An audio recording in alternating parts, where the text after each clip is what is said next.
বাবা আমার কাছে একটা বিশাল গল্প, আমার কাছে একটা বিশাল জগৎ।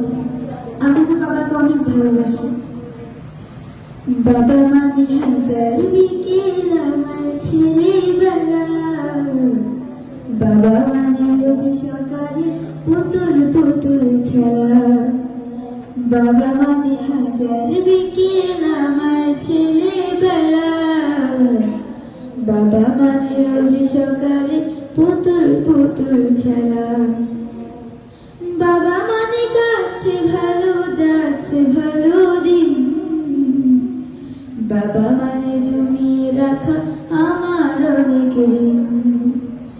বাবা মানে কাছে ভালো যাচ্ছে ভালো দিন, বাবা